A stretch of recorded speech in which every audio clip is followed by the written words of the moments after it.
All right, here we are, man. Episode 1. Episode 1. The intro episode of the For My Family, For My Future podcast. Here we are. Here we are. I love that you're here with me, woman of my dreams, oh wife of mine, because you hate microphones, cameras, and overall attention. And all three are here. All three, even lights. Even lights.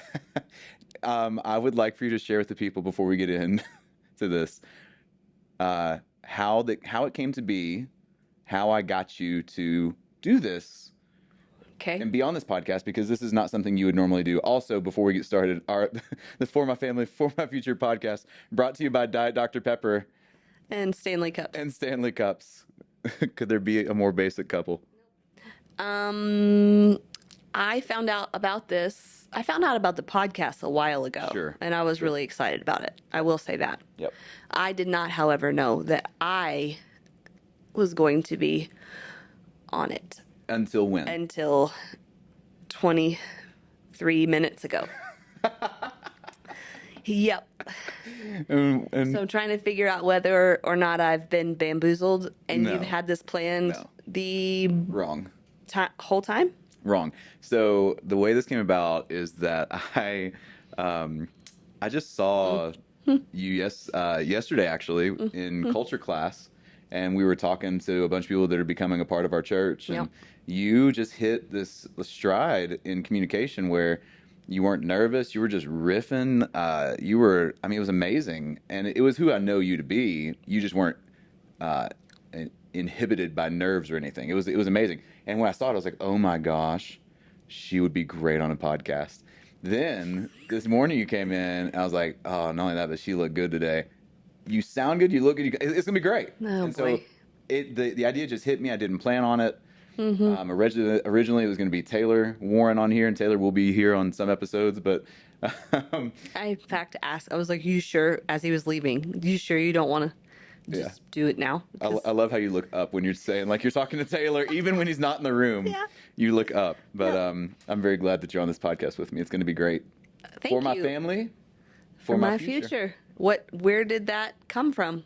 Yeah. Explain, for my family, for my future. What is that? So the genesis for this podcast is kind of twofold.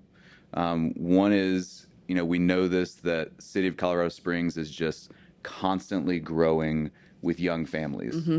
And so, we, first and foremost, with ministry, we always think about our city. How can we help our city? How can we help our church? Right. We think locally before we think, would God do anything with this bigger than that?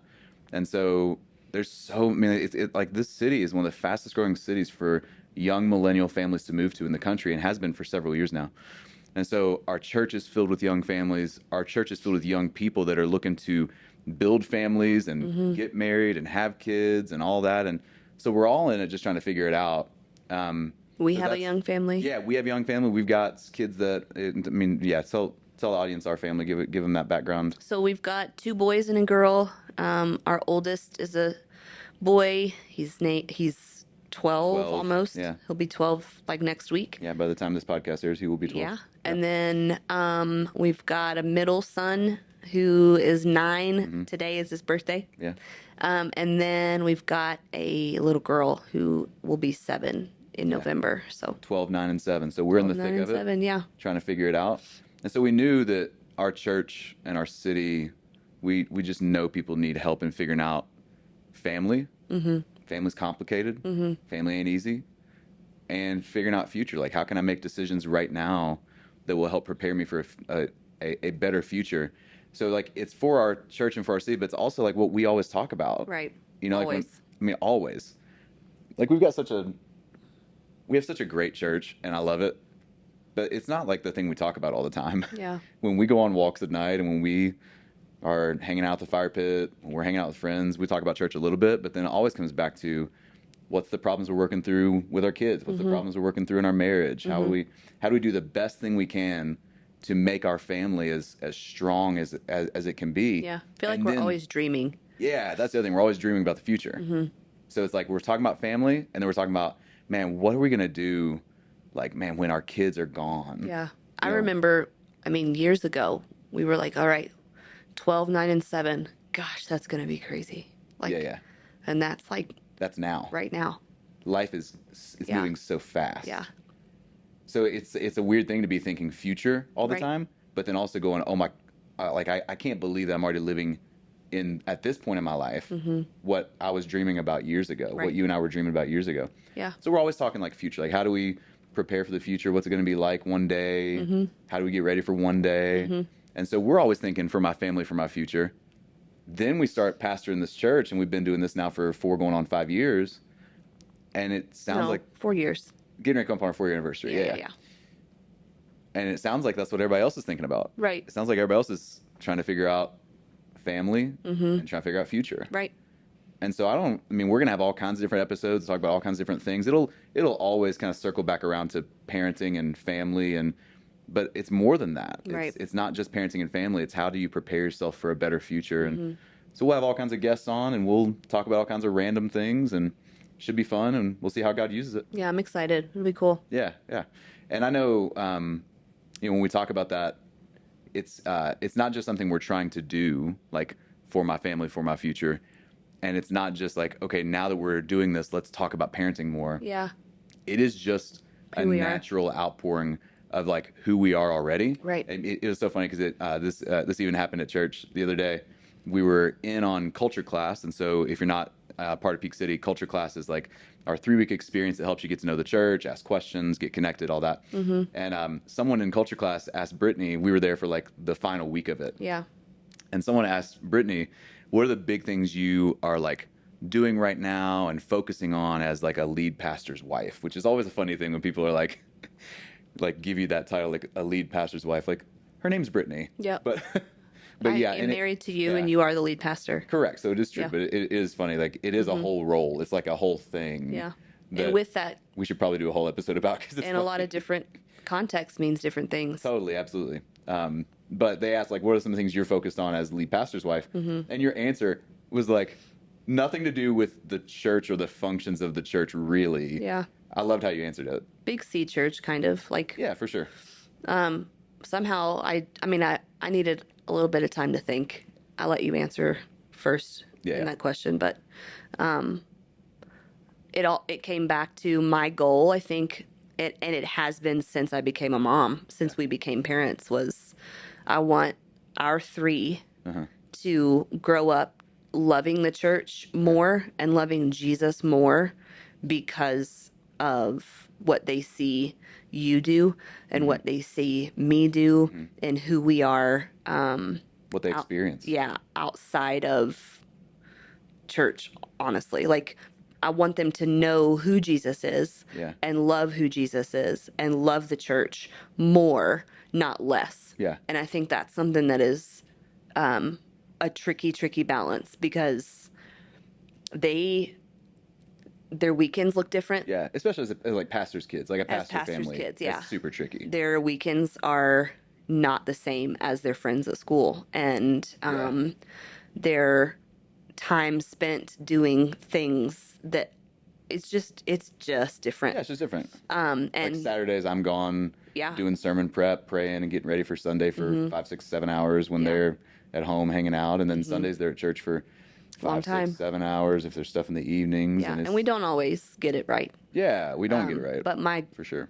That was my answer to that question. To help our kids love Jesus and love the church more because they are a part of what we're doing, not less. Not less, yeah. Because we've seen a lot of pastor families and pastors' kids.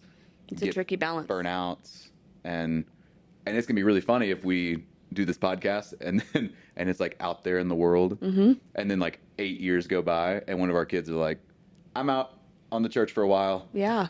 Like there's no telling. We're doing the absolute best we can to figure it out.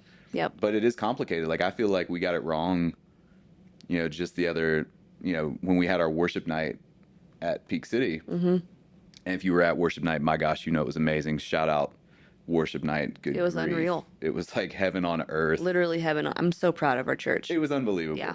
It was so cool to see the room packed out and people just loving God with everything they had. Yeah.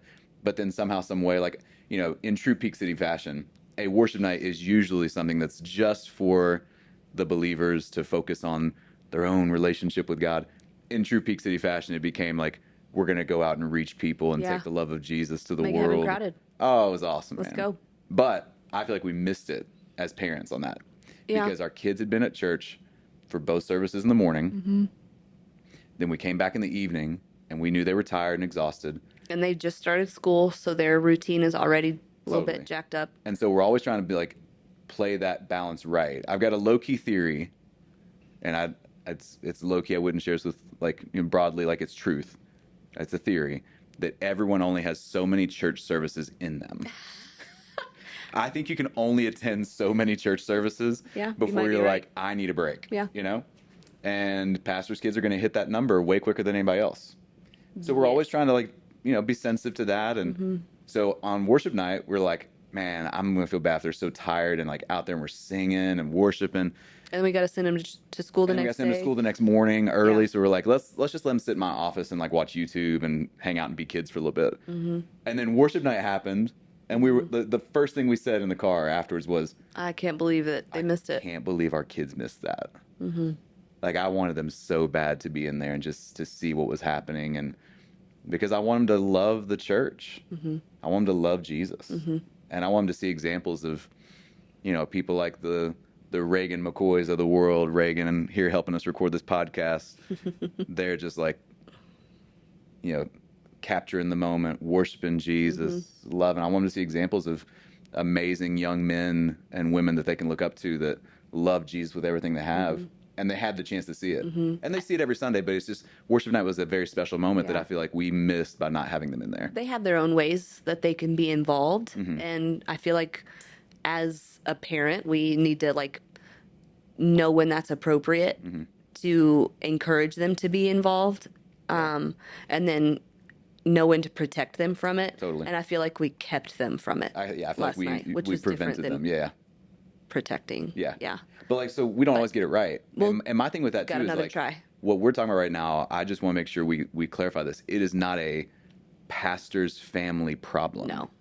This is a Christian issue. Mm-hmm. Like, if you follow Jesus and you want the best thing for your family and your future, you've got to figure out how to help your kids cultivate a love for Jesus and a love for the church. Exactly.